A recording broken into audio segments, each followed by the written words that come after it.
All right, my Algebra 2A kids. This is our first video lesson, and it is super weird, but we will get through it together. It'll be awesome. Okay, so things you should know. I sent all this out through Google Classroom. I think I might email it out too, just so I know you got it. You also can pick this up. I think it's the 16th of this week. 17th? 17th. If you need this printed, you can go to the high school, pick it up on the 17th. But your parents should have gotten information about that. Now, my plan is to do one section per week. So on Mondays, I'm going to do all the odds. I'm going to make a video, do all the odds, and that'll be your notes. Then on Wednesday, I will make a video, and I will do all the evens for practice. Now, it's up to you how you want to do this. If you want to just follow along in the notes with me, and then try the practice yourself, awesome. If you want to wait until Wednesday and then do the practice with me as well, that's cool too. The nice part is this first section is review for us. We're continuing on with chapter 4. We left off on 4.3. We were doing addition, subtraction, multiplying polynomials, right? Or quadratics typically, and then we talked about cubics, quartics, quintics, all that nonsense. And I know that all of you have just been working frantically over the last 4 weeks on all this math. So, all right, we're going to start with number 1. Now, 4.4 talks about factoring. Now, we did this in chapter 3. I know you'll need a little refresher, and that's okay. So the first thing I'm going to do is look at the instructions. The instructions say factor the greatest common factor out of each expression. So that's GCF. All right, so number 1, here's what I'm going to do. I'm going to look at all of the terms. Don't forget, terms are broken up by addition or subtraction signs. So number 1 has 2 terms. Now, each term is going to have 2 different pieces. It's going to have the coefficients, or just the numbers, and then it's going to have the letters. You can look at them one at a time. But you are going to try and figure out what is the largest factor you can pull out of each. So let's look at like 10 and then 60. I'm going to go off to the side. Now, some of you aren't going to need to do this. Ew. But some of you will, and that's okay. I'm going to write out all the factors. Here's what I mean by factors. Things that multiply to 10.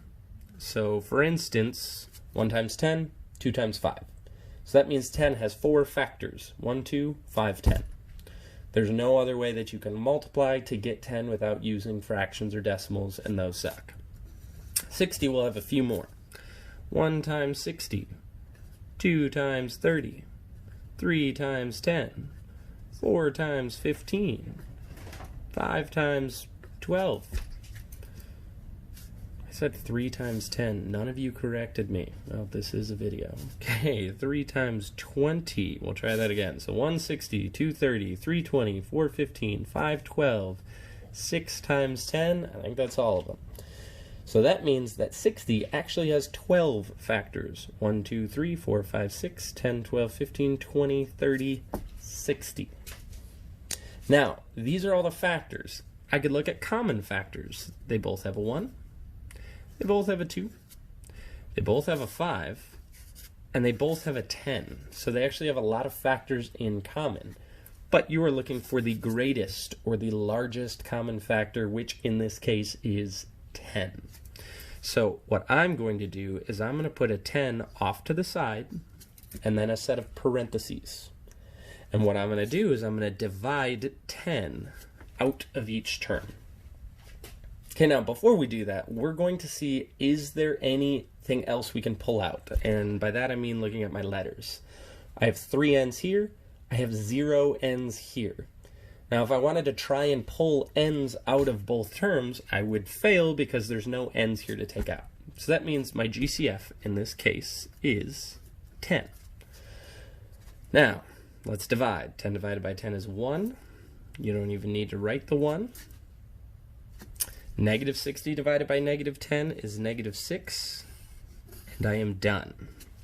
Now, pulling out GCF, don't forget, that is the opposite of distributing. So if I were to take this 10 and distribute it back inside to this n cubed minus 6, I would get back to where I started.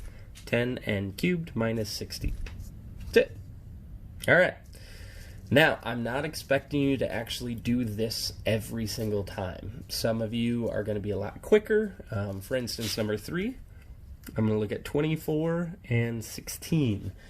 Biggest number that I can pull out of those 3, really just 2 numbers since 24 is said twice, but the biggest thing I can pull out of all of these is 8. 8. So I know I'm going to take every term and divide by 8, but that's only half of it. Now I'm going to look at my x's. Now I've got 8 x's here, 3 x's here, and 2 x's here. So I'm looking for the largest number of x's that every term has. Every term has 2 x's. This term has 2 x's, this term has 3 x's, this term has 8 x's. That means all of them have at least 2 x's. So I can actually pull 2 x's out of every single term. If I tried to pull 3 x's out, I would fail because this one doesn't have 3 x's. So that is my GCF. And then I divide. 24 divided by 8 is 3. X to the 8th divided by x squared is x to the 6th. Don't forget you subtract here. Negative 24 divided by 8 is negative 3. X cubed divided by x squared is x to the 1st, or just x. 16 divided by 8 is a positive 2, and then the x's actually cancel out, and this is my answer. All right, last one. Sometimes we get a little crazier than that, and you can have 4 terms. 1, 2, 3, 4. Take a second, or however long, you can pause this video if you want to see if you can figure out what the GCF here is. I'm not going to wait because you can pause. Now, between 40, 80, 90, and 50, the biggest number I can divide out is 10. Between 9x's, 8x's, 7x's, and 6x's, the largest number of x's I can pull is 6. And if you haven't figured out the trick yet, it's just the smallest exponent. So I'm going to divide every single term by 10x to the 6th. If you do your division correctly, you should end up with 4x cubed minus 8x squared plus 9x plus 5. That is your answer. Okay, let's pull out a GCF and review, so I'm hoping you remember that. So now we're going to come down to number 7. Hopefully the first thing you notice is there is no greatest common factor. There is a 1 in front right here. 1, 10, 16. If I tried to look for the GCF there, I would get a greatest common factor of 1, which is useless. Then if I tried to pull out v's, 2 v's here, 1 v here, 0 v's here, so I can't pull out any v's. This was the thing where we tried to factor it into 2 different binomials. So if you remember this, we did a product sum table, meaning I want 2 numbers that multiply to something and then add to something. Product, multiply, sum, add. Now 16, this number in the end, that is what I wanted them to multiply to, and then 10, the number in the middle, is what I wanted them to add to. So in class we said I'm going to write all the factors of 16. And then I'm going to see which one of these pairs of things adds to 10. 1 plus 16 is 17. That doesn't work. 2 plus 8 is 10. Hey, that does work. Check. 4 plus 4 is 8. That doesn't work either. 17 was wrong. 10 was right. It was wrong. So I'm going to take these 2 numbers, 2 and 8. Those go here. These are my variables. And that's it. Okay. Looking at number 9, it is the exact same thing. I know I've got a 1 in front, so that's going to make things easier for me. We'll get to the more complicated ones on the back where it doesn't have a 1 in front. That was all your favorites, for sure. All right, so product sum table. Multiply to the last number, which is 72. Adds to the middle number, which in this case is negative 17. Now this is going to be a little weird because I want 2 numbers that multiply to give me a positive, but add to give me a negative. Little logic here tells me that I need two negative numbers, because a negative multiplied by a negative will give me a positive number, but a negative plus a negative gives me a negative. You could write all these out if you want, and you would figure out you're looking for -8 and -9, because those add to -17. So v minus 8, v minus 9, and I'm done. This is factoring. Okay, notice this said no leading coefficient. That is because the number in front was not there at first, but then I wrote in a 1. Again, we'll talk on the back of what to do if there is anything other than a 1, but not yet. Let's do one more. All right, two binomials, product sum table.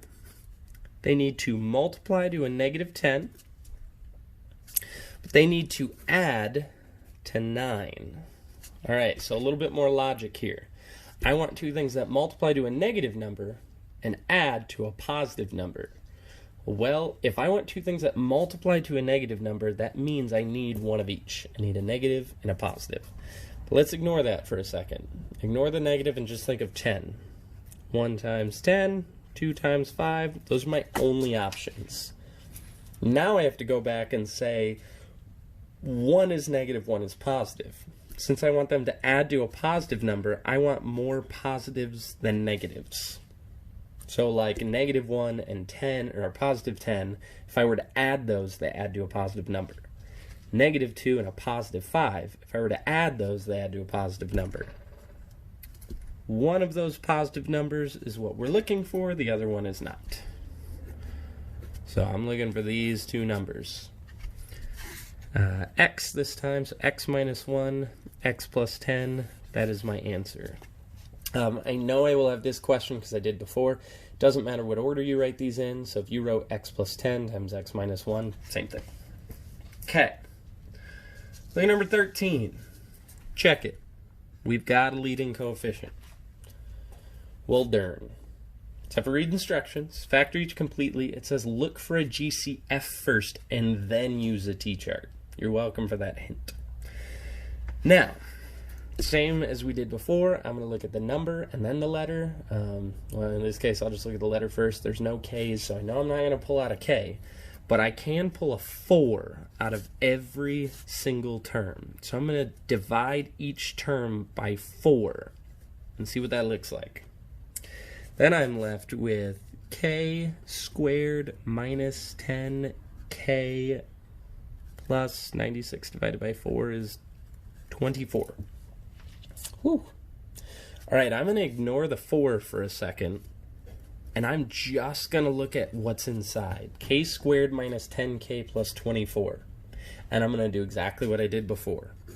T-chart, I want two things that multiply to 24, two things that add to -10. 24's got a lot of factors. 1 times 24, 2 times 12, 3 times 8, 4 times 6. But if I want two things that multiply out to a positive and then add to a negative, shouldn't put that there, might be confusing. These need to be negatives. Negative times a negative will give me a positive, and a negative plus a negative will give me a negative. If I were to add all of these, it would be these two that would add to what I want. So now I have k minus 4, k minus 6. Notice my answer here. I've got the GCF in front, and I've got the two binomials. So I took a GCF out first, and then afterwards I factored what's left. That's why it says factor completely. I know you all got to skip out on the SATs this year, but you are going to have a chance to take those next year. This kind of stuff is always on them. Okay. Down number 15. Now, instructions for 15 say leading coefficient. Factor each completely. You do the same thing we did before where you could look for a GCF first, but you will notice that there is no GCF here. None whatsoever except for just the number 1, which is useless. This is the part that people didn't really enjoy because it's kind of a process, but I believe in you. Figure it out. So here's what we did before. We said we got to use this leading coefficient, so we still made a t-chart. Still adds to this middle number right here, but it's going to multiply to 70. That comes from, that comes from 2 times 35. So when I'm looking at this multiplying part, I'm going to take my first and my last numbers, and I'm going to multiply them together. So 2 times 35 gives me 70. I'm going to look at all my factors. 1 times 70, 2 times 35, 5 times 14, 7 times 10. I think that's all of them. And then I'm going to find the pair that adds to 17. Now, here's the fun part. I can't just say v plus 7, v plus 10. I had to make a box. Box! Yeah, this was everyone's favorite. Now, I am going to take these two numbers and I'm going to put them inside of the box with a variable.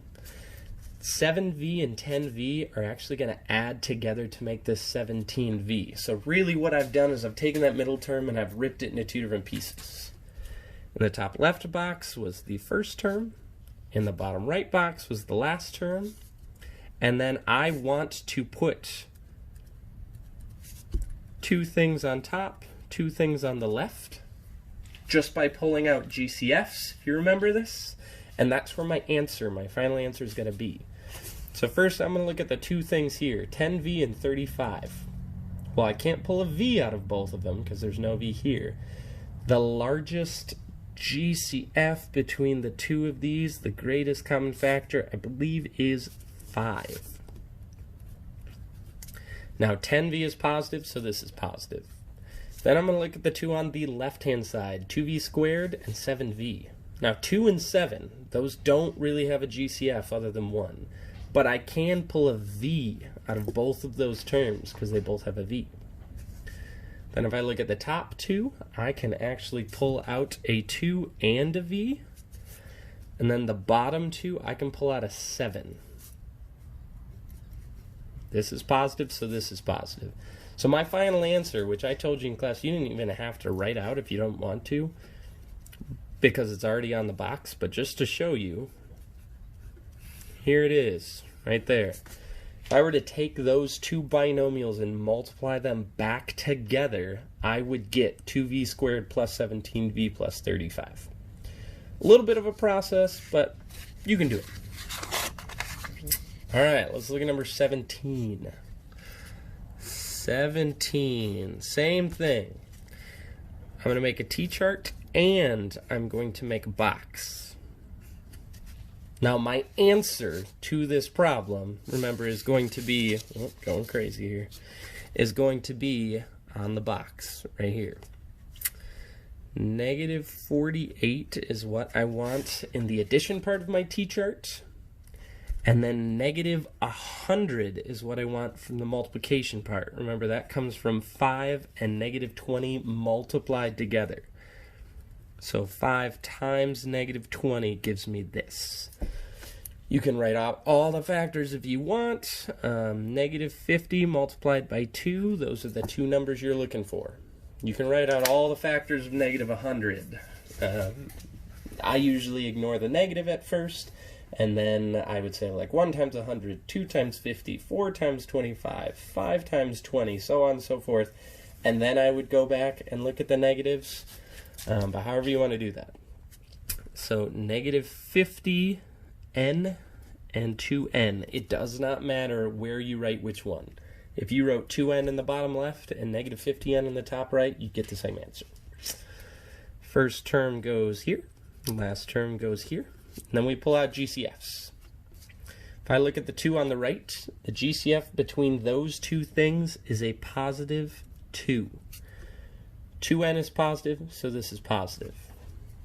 If I look at the 2 on the left, here, I'm going to cover this up with this trusty popsicle stick I have here. Between 5n squared and negative 50n, both of them have at least one n, and then I can also pull out a 5. This is positive, so this is positive. Now let's look at the 2 on top. Between 5 and 2, I can't really pull anything out. But they both have an n, which I can pull out. 2 on the bottom. Very important note here.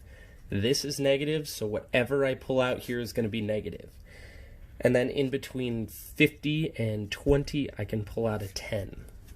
So I'm going to write my answer out. I had 5n plus 2.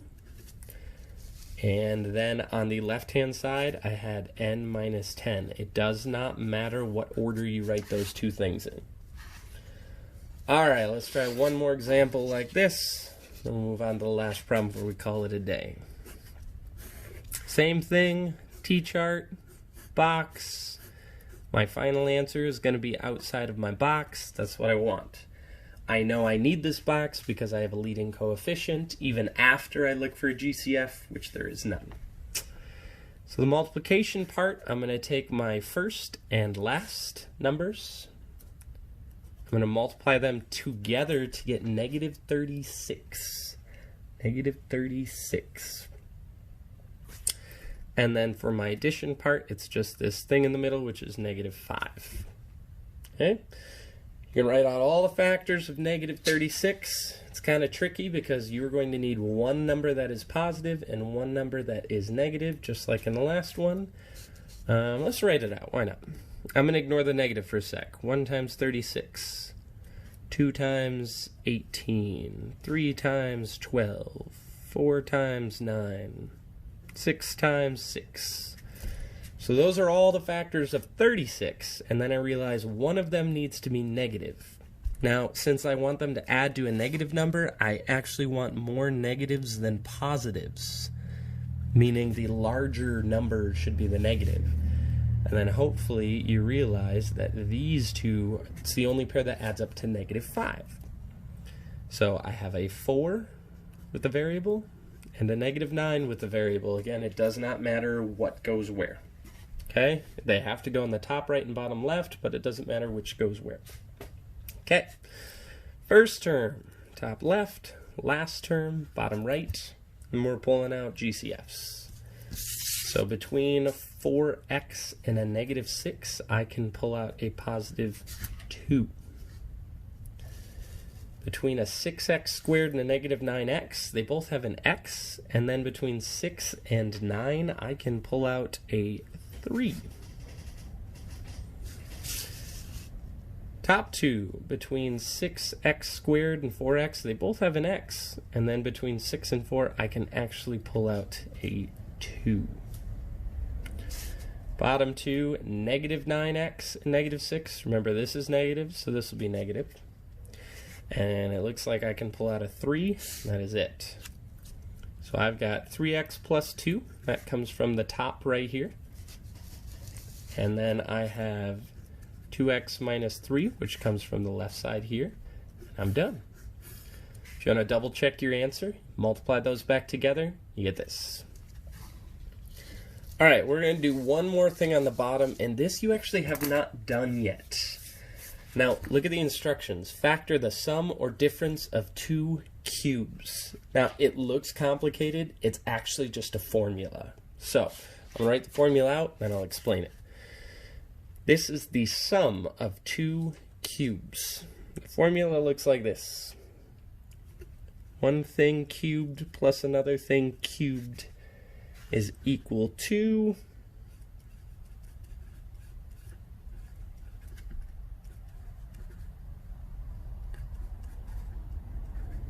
okay, I understand that looks complicated. Here's what I mean. X cubed plus 64. That's the same thing as x cubed plus 4 cubed. Because 4 cubed is equal to 64. That's it, right? So you got to be able to recognize cubes. Now I'm going to take these two things and I'm going to plug them in everywhere in terms of this formula. So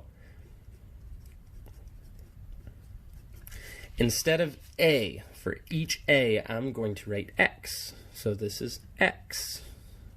That's x squared minus x. Okay. Okay, I put in all the x's. Now, for every b, I'm going to plug in 4. Plus 4, this is times 4, and this is 4 squared. Then you simplify. It's x plus 4, x squared minus, this probably looks a little weird, but that's just x times 4, aka 4x. And then 4 squared is 16. And I'm done. That's factored completely. That is called the sum of two cubes, and again, it is just a formula. Now, I know the even is a practice, but to practice, you've got to know the formula for the difference of two cubes. So notice, this is subtraction now. So, this formula is a minus b times a squared plus ab plus b squared. I will give you one more hint on this one. Pull out a GCF first. You hopefully notice that they both have some ends you can pull out, and between 9 and 6,561, which is kind of a hard problem, sorry, you can pull out a GCF, and that's going to make your life a lot easier. Alright folks, that was the end of the first video. I will make another video, and I will post it of all the evens that you practice. I will post that on Wednesday.